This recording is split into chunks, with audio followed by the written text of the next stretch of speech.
Hello maths fans, Dr Tom Crawford here at the University of Oxford, and today we're looking at the maths of glaciers. This video was inspired by my recent trip to Svalbard, an archipelago north of Norway which is home to the world's northernmost city, Longyearbyen. The islands are home to more than 2,000 glaciers which cover 36,000 square kilometres, or about 59% of the total area. During our trip, I was fortunate to see quite a few of them, including from on board a ship during a day trip to Barentsburg. This is the Esmark Glacier, which has a length of 15 kilometres and during the winter merges with the sea ice, creating quite the barrier for our boat, as you can see in the video. We also went on a snowmobile safari to Temple Fjorden, which is the endpoint of both the Von Post and Tuna glaciers. Whilst the ice behind me is in fact sea ice rather than glacial ice, the sounds you can hear are rather spectacular. Crazy. My favourite part of the trip was undoubtedly the hike to the Foxfonna Glacier, which required a fair amount of uphill trekking in snowshoes, certainly not the most practical shoes I've ever worn, but helpful to avoid sinking into the snow. The corrie you can see behind me is the source of the Foxfonna Glacier, the main part of the accumulation zone where the input of ice from precipitation is greater than that loss from melting.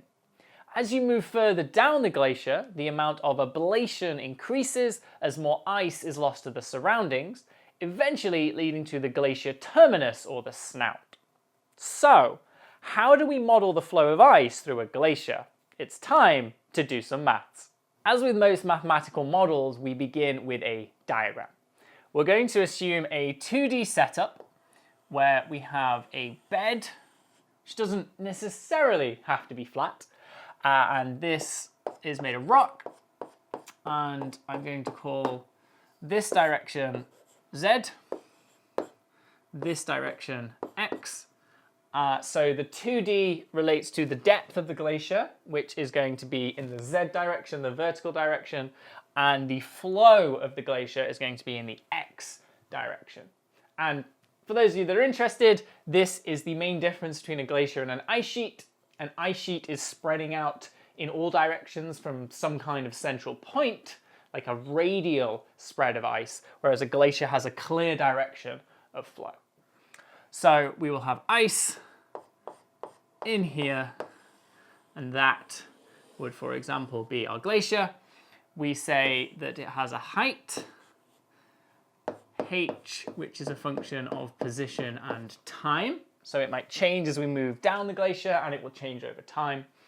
We then say the base, which I mentioned, is given by z is equal to b, and that will be a function of x, so that might change as we progress in the x direction along the glacier.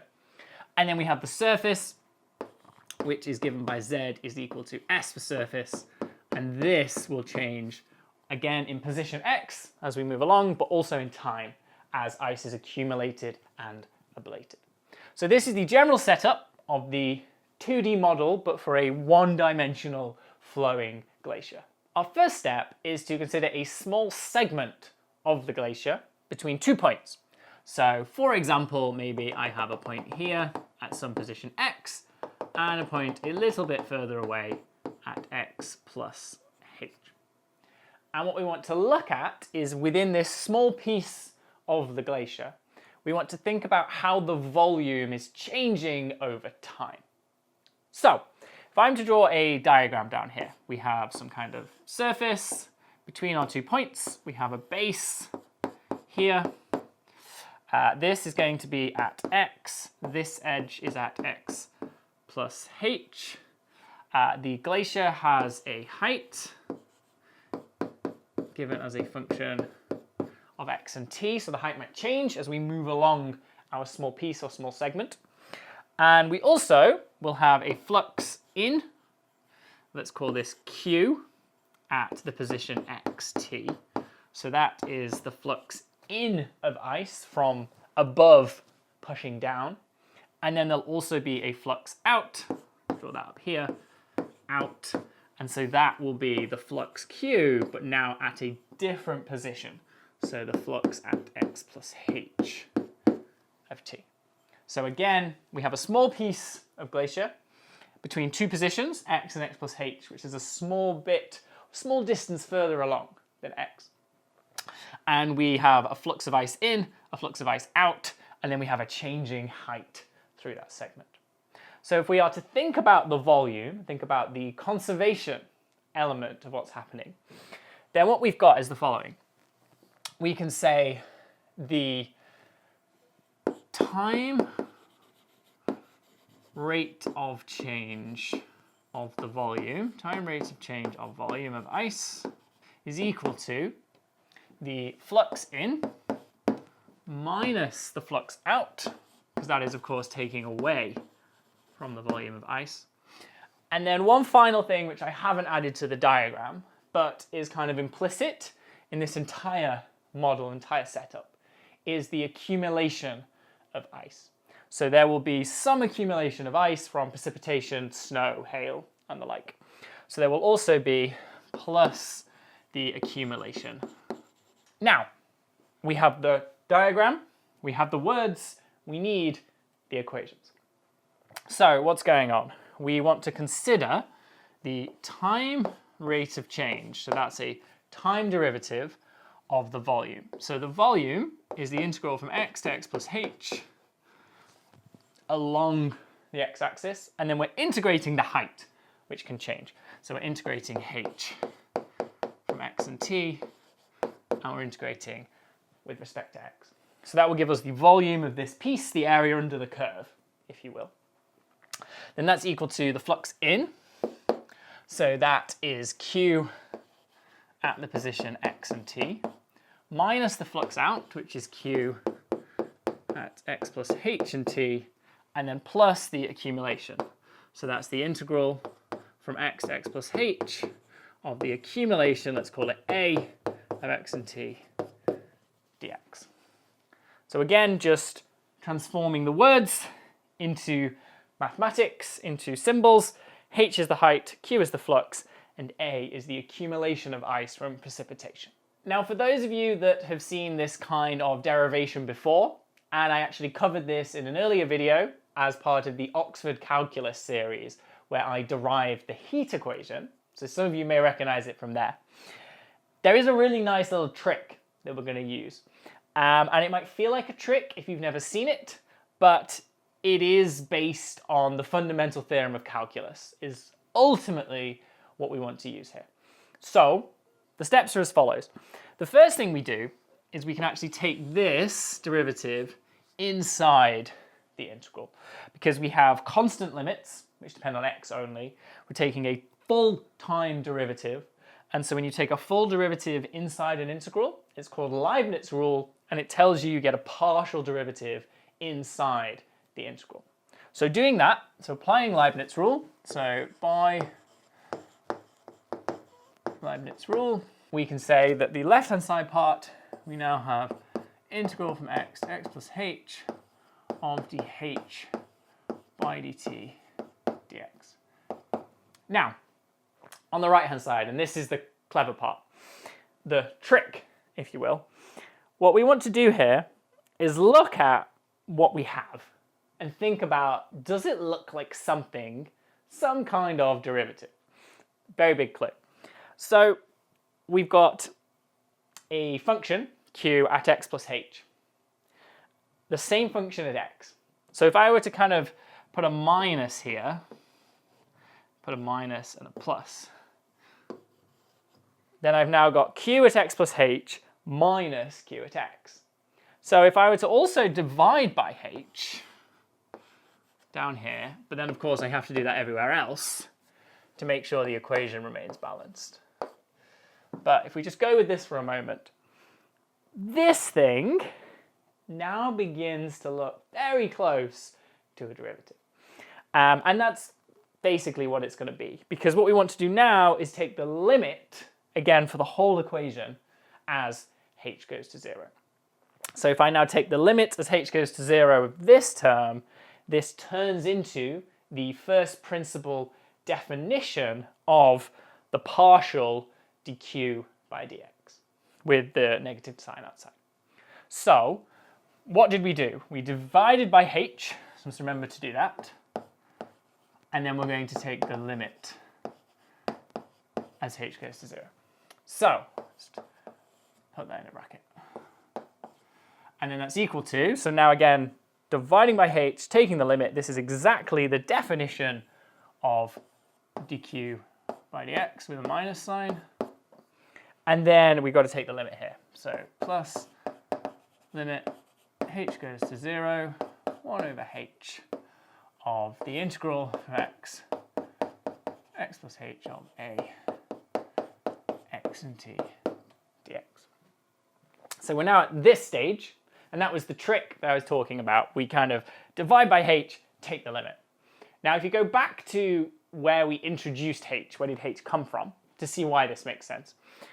H was just an arbitrary amount further along the glacier.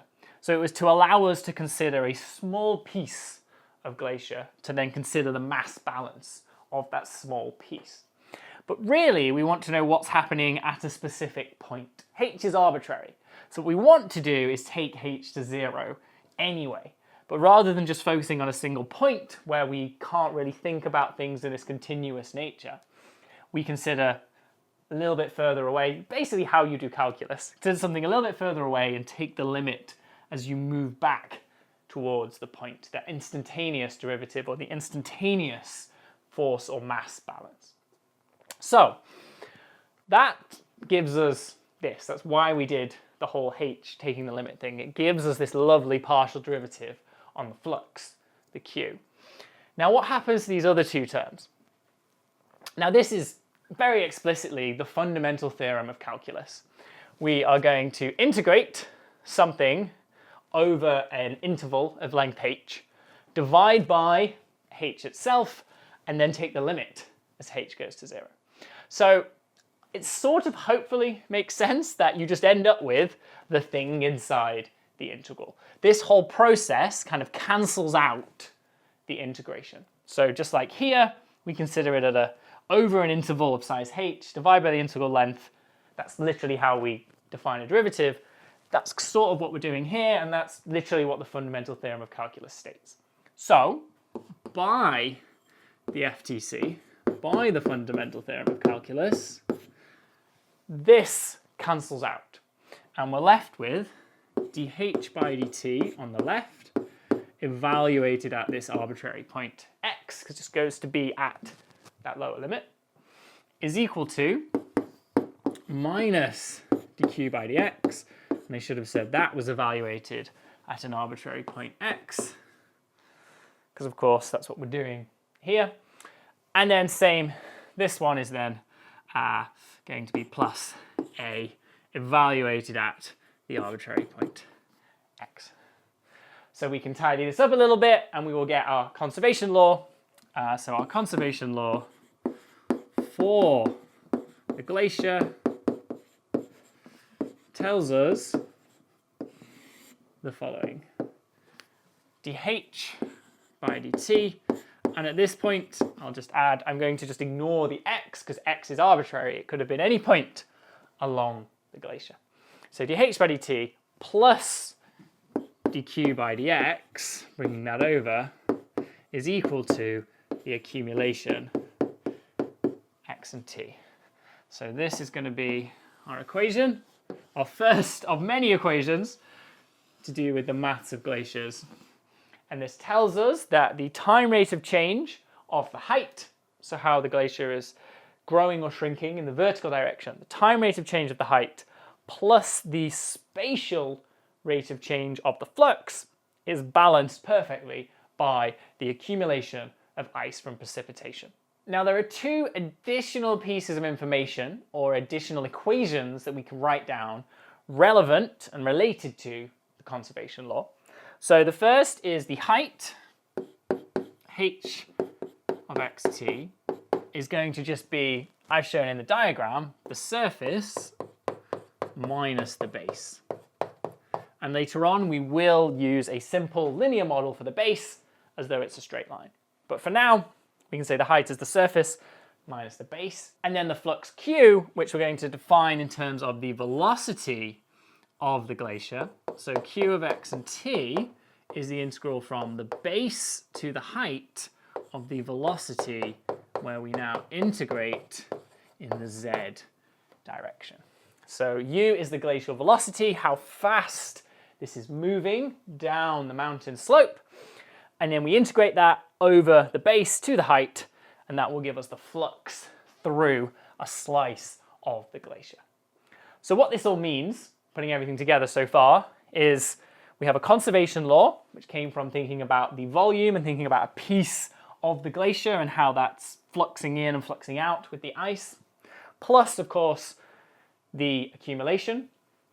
Maybe I should label these. We'll label them. So this is going to be the accumulation. So ice being added from snow and hail and whatnot, freezing, accumulation. We've got then the height here, which is related by the surface minus the base, as shown in the diagram. And then we've got the flux, Q, here, which again is going to be related by the velocity. So what we really need to know is the velocity of the glacier. What is driving the glacier down the mountain? There's going to be some kind of momentum and perhaps some kind of pressure, some kind of gravity force pulling it down the hill. So how do we get an equation for u, the velocity of the ice flowing downhill? Fortunately, we have an equation for that. And it's called Navier-Stokes. Now, for those of you who have seen any of my videos, you will likely know that I love the Navier-Stokes equations. I am a fluid dynamicist, after all, and I do have the equations tattooed here on my ribs. The version I have of the Navier-Stokes equations is for an incompressible Newtonian fluid. Now, ice is certainly not a Newtonian fluid. The equations that I am used to working with, and the one I'm going to write up in just a moment, is for a Newtonian incompressible fluid, which means something like water. Now, of course, ice is not water, it is the solid form of water, and so they're going to have to be modified ever so slightly. But given I talk about Navier-Stokes quite a bit, I thought we would start with the version I have presented and talked about before. In particular, this is going to be the version you've seen in my number file video, and then we're going to modify it to be relevant to ice and to be relevant to our 2D glacier situation. So, the one we want is the momentum equation, which is basically Newton's second law. Call it whatever you want. It's all the same thing. Force is balanced by mass and acceleration. So the equation reads, for a incompressible Newtonian fluid, the one I normally talk about and have tattooed, it reads the density rho times the convective derivative du by dt is equal to the pressure gradient plus the viscosity term, which is mu grad squared u, plus the density again times the external force F. Now, I won't explain everything about this because it is going to be hugely simplified, but again, this is the version that I normally talk about and have the tattoo of. Now, as I've said, this is for a Newtonian fluid, but ice is a non-Newtonian fluid. And basically what that means is that ice, or any non-Newtonian fluid, has a viscosity which is related to the internal friction, so like how thick and sticky the fluid is in a way. The viscosity changes with a force, basically. And for something like ice, it's what we call shear thinning, which means its viscosity decreases with increasing stress. Now, you don't necessarily need to know all of the physics and all of the details of what that all means, what that all happens, and I very specifically do not want to get bogged down in those details. But in short, the viscosity term is going to be crossed off. So this is replaced by a d tau by dz term, and this is in the x component only, so I'll put an I there to indicate that. And this basically comes from two things. It's the fact that this is a non-Newtonian fluid, so it's telling you that your stress tensor tau is going to be changed, modified by the forces and by your spatial derivative here. And the fact you've only got it in the x component is precisely because we are considering this 1D slice through the 2D glacier. So this simplifies to give us a d tau by dz, and we'll talk more about what tau means in just a moment. And this term I'm also going to simplify because this is just going to be rho g multiplied by the k vector. So this is just gravity, so it's minus, of course, because it's acting downwards. So our external force is gravity. Our previous viscous term for a Newtonian fluid is now this stress term for a non-Newtonian fluid, such as ice, and that's only in the x component, and this, of course, is only in the z component. But what this all means is we've got a u here, which is the velocity. We've got rho, which is the density of our fluid. So here that's the density of ice. We've got t, which is time. And then we've got a p, which is pressure. And all the other symbols are various vector calculus type operators. So you've got a gradient, and then we've got a convective derivative. I could explain that, but there's no point because this is actually going to disappear in a minute, which we will see when we consider the Reynolds number. What is the Reynolds number? So the Reynolds number, often written as RE, is a ratio of the inertial forces divided by viscous forces. And more or less in our equation, it's the ratio of the inertia on this side with the viscous forces over here. Now, this is often referred to or written down as density times a length times a velocity divided by the viscosity. And here, because this is a dimensionless parameter, what we're using are typical scales or typical sizes of these relevant terms. Now, this is the form I have used again in previous videos. So there's one I did for number file called Reynolds number, and I wrote it like this. For our purposes for the glacier, we're going to think of the density as, of course, the density of ice, the viscosity as the viscosity of ice, U is going to be the speed of the glacier, and L here, our length scale, is actually going to be the depth. So L can sort of be thought of as H in this situation when we're talking about glaciers. So what do these values look like for a typical glacier? Because we want to know whether the Reynolds number is big or small. If it's big, it tells us the inertial forces. This side is the most important. If it's small, it tells us the viscous forces over here. Those things are more important, and therefore we can neglect the inertial terms. Turns out that's what we're going to do, but let's sub the numbers in. So for a glacier, density of ice is given as, I have to look this up, 916 kilograms per meter cubed. The depth, H, is on the order of 100 meters, something like that.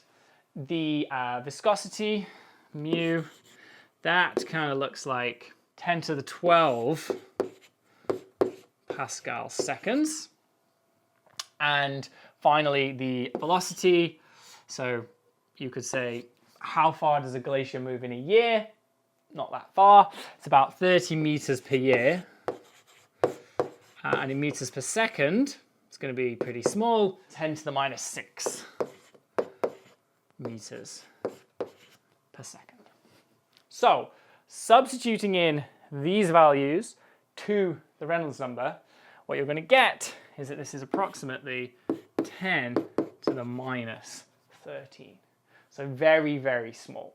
So a small Reynolds number for glacier is telling you that the inertial forces are not important. Viscous forces are dominating. We're in the viscous regime, which means all of this stuff, to go back to my red chalk, can basically be neglected. So you'll see we've kind of crossed off everything, or at least we've simplified pretty much everything. So we're going to neglect this precisely because of the value of this. So this tells us that we can neglect the acceleration terms because the viscous forces are very much dominating within the glacier and the flow of ice. So what's left? We've crossed off pretty much everything, and we're actually only going to have two components because, again, 2D model, x and z. So if we look at the x component, and I'll write them over here. So in the x direction, we have neglected the acceleration terms. They're gone. We've then got minus, so 0 is equal to minus dp by dx, which is the x component of our pressure gradient. This is in the x component, so we have plus d tau by dz, so that's our viscous term there for our non-Newtonian fluid. And then, of course, just gravity is an external force, so nothing there. And in the z direction, it's going to be very similar. Neglect acceleration. We, of course, still have a pressure gradient. And now there is no viscous force in the z direction. We've just got gravity. So minus rho times gravitational acceleration g. So these pair of equations, this is the form of Navier-Stokes, or at least of the momentum equation from Navier-Stokes. This very complicated three-part vector differential equation, PDE, very nonlinear, has become this much simpler set. But of course, we do have a p, we also have a tau, which we have to think about. And we're going to try and solve these, but in order to do that, we need some boundary conditions. Now, the boundary conditions we're going to impose, relatively straightforward. We're going to say along the surface, so along z equals s, we're going to impose the no stress boundary condition. So we use no stress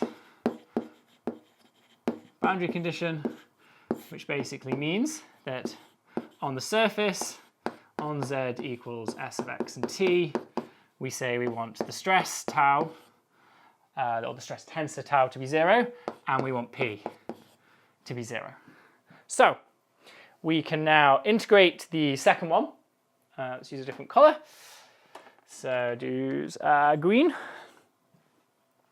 So I can say here dp by dz is rho g. So integrating up, I can say p is equal to, it's going to be rho g times s minus z. I think is what we'll get there. Let's put a box around that. And just to check, if I now differentiate with respect to z, I get dp by dz equals minus rho g, because s is a function of x and t only. So we ignore it when we take the z partial.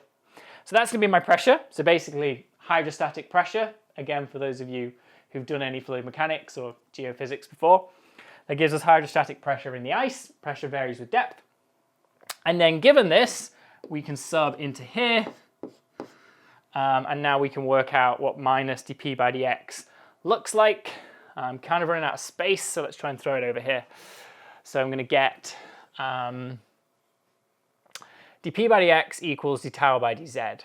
So that tells me that d tau by dz is therefore equal to dp by dx. What is dp by dx? It's going to be rho g ds by dx, rho g ds by dx. So that's substituting for the pressure here into the x component into that equation.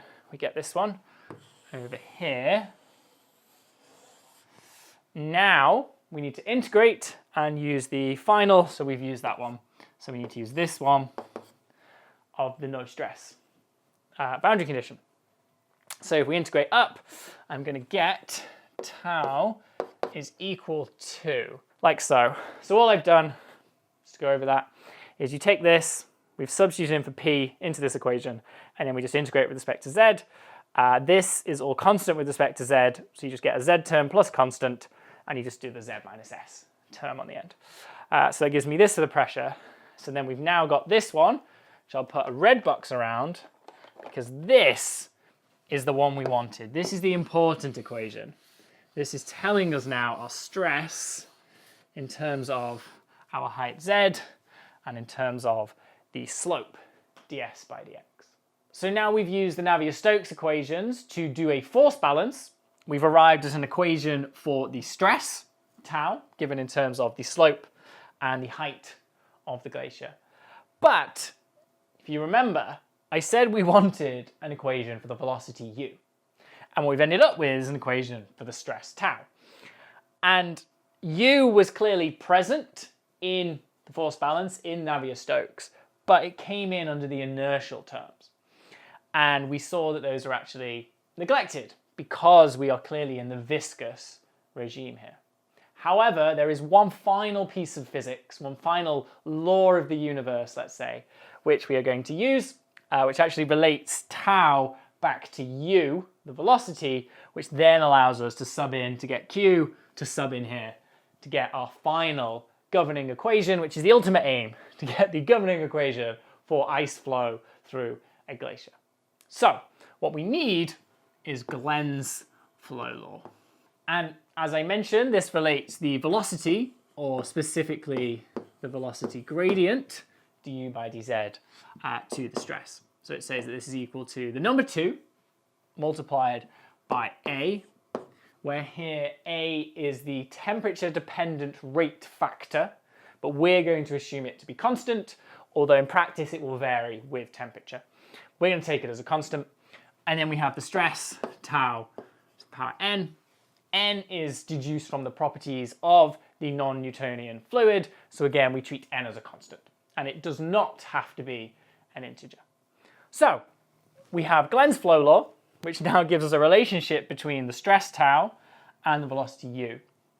So what we want to do is we want to substitute in tau, so that's going to now give us 2 times a.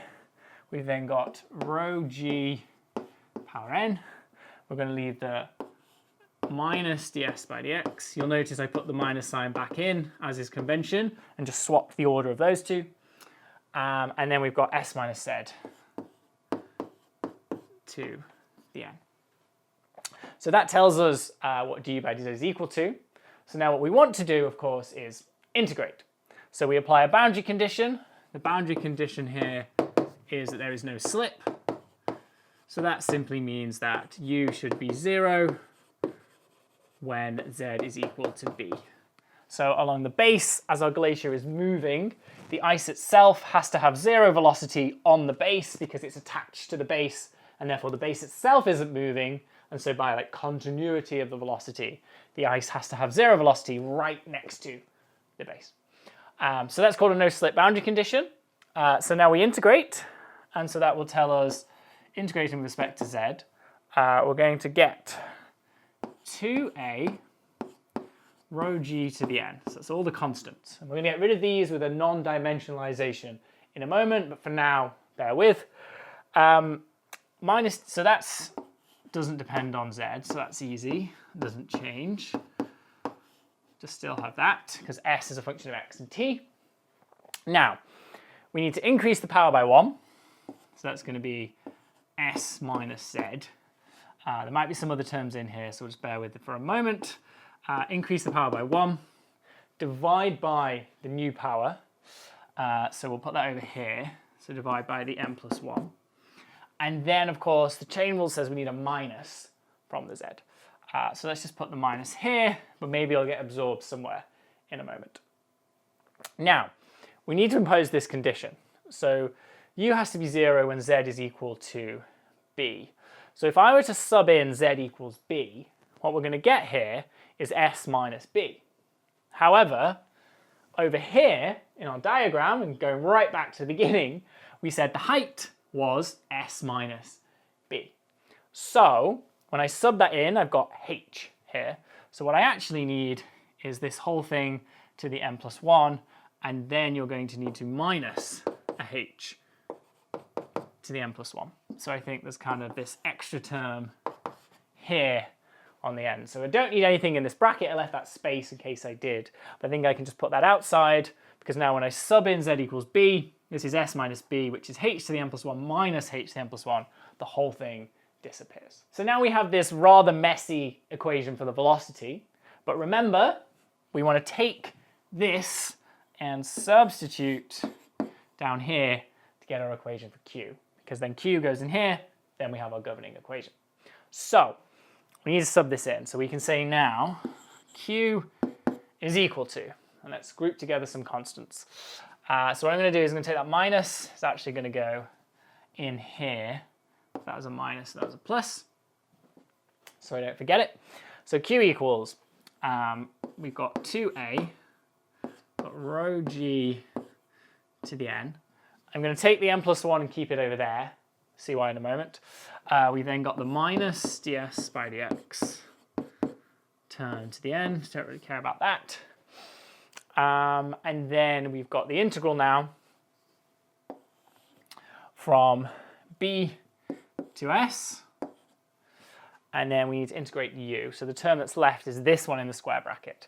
So we've now got h n plus 1 over n plus 1 minus s minus z to the n plus 1 over n plus 1 dz. So I'm going to leave the constants there, focus on the integral. So doing that, what do we get? So we've got the h to the n plus 1 times a z over n plus 1. Then we have to increase the power, so it's minus s minus z to the n plus 2, minus from the chain rule, and then divide by the new power, so that's an n plus 1 times an n plus 2. And then that's between b and s. And just as a reminder to myself, I'm just going to note this here. Let's say h is equal to s minus b, because there's clearly, I hope, going to be some cancellation when I sub in these limits between the h and what could be left over there. So substituting in, we're going to get now h to the n plus 1 times s over n plus 1. Substituting that one in, I get 0. Excellent. Minus h to the n plus 1 over n plus 1 times a b, and then minus, and then that's s minus b, so that becomes a h to the n plus 2 over n plus 1 times n plus 2. Now, what we've got here, if I pull out the factor, h to the n plus 1 over n plus 1, and then I've got an s minus b, it's another h. So that's also a h to the n plus 2. So what I've actually got then is a h to the n plus 2 over n plus 1, and then that's just a 1 minus 1 over n plus 2. Now, 1 minus 1 over n plus 2, that gives me an n plus 2 minus 1, so an n plus 1 over an n plus 2. So it actually cancels, and that just becomes an n plus 2.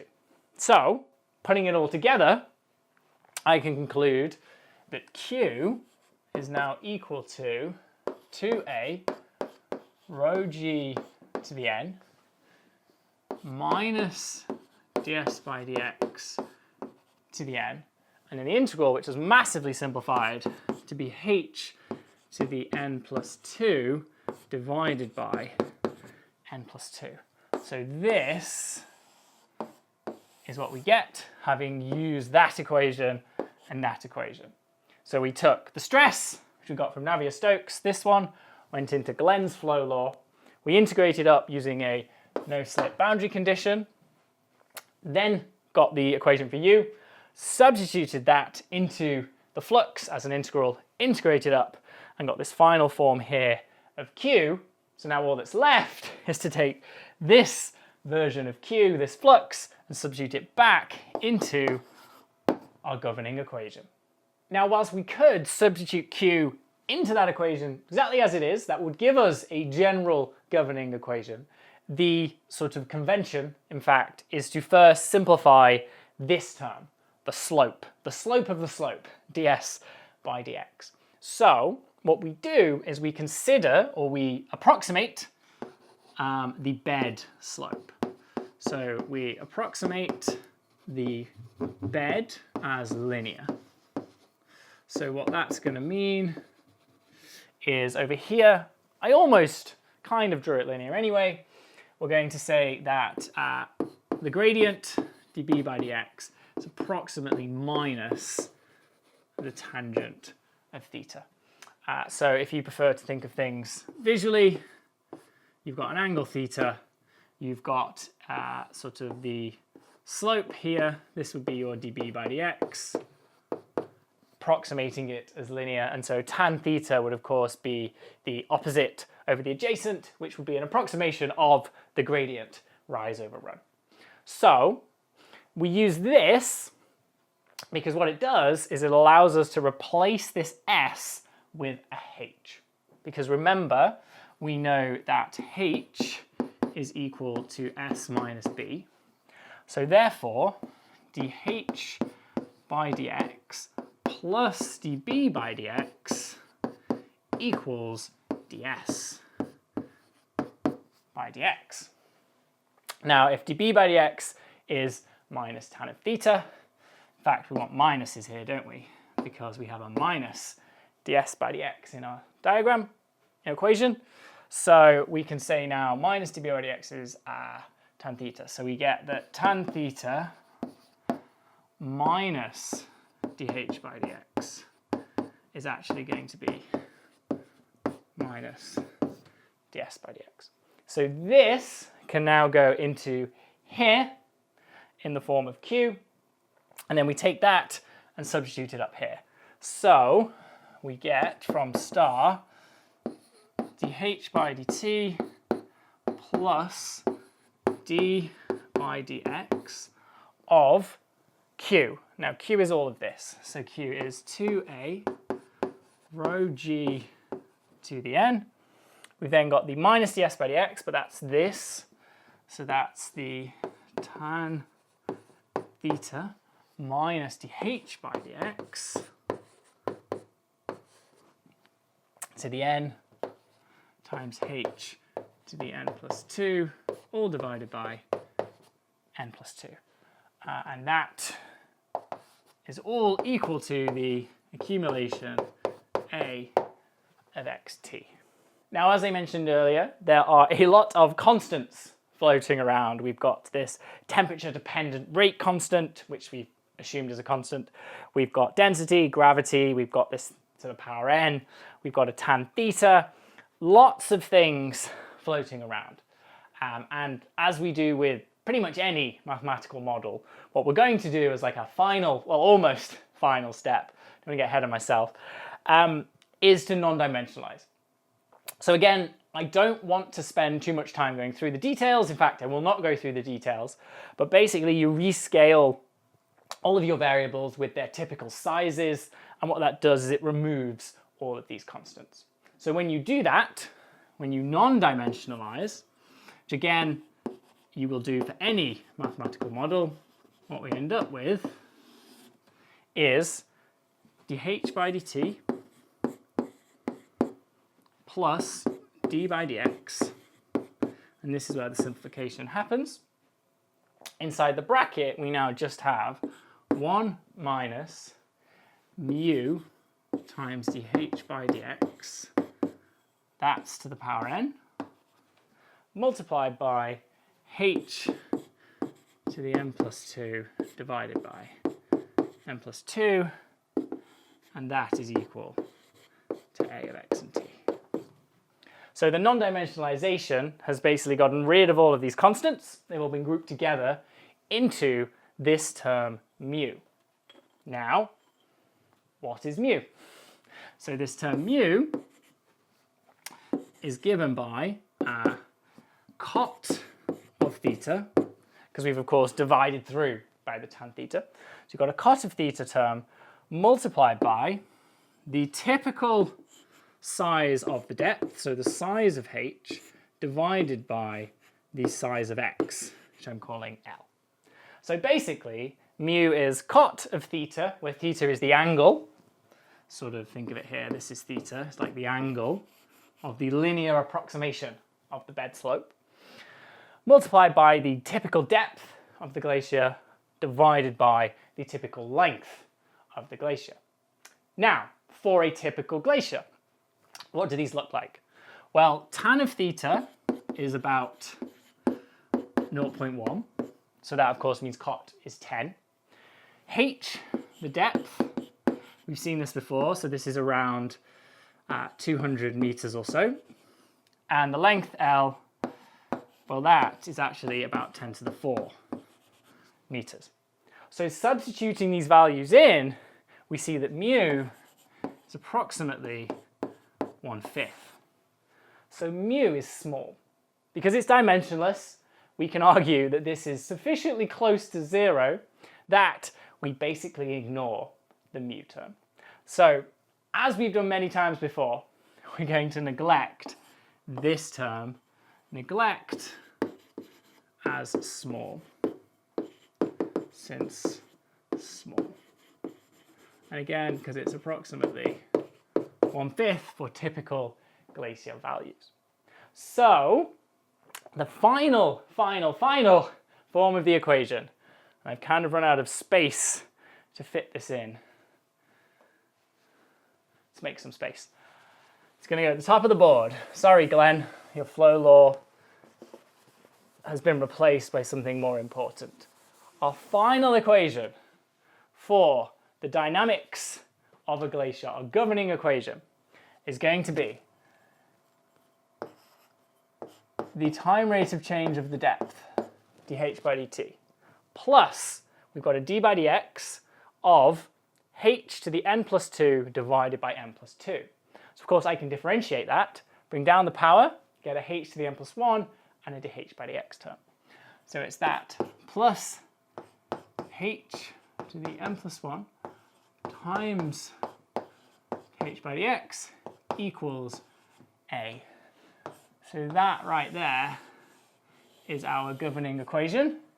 This is a nonlinear wave equation. And this is the main, ultimate, final kind of governing equation for the flow of ice through a glacier. The flow of the ice follows a nonlinear wave equation.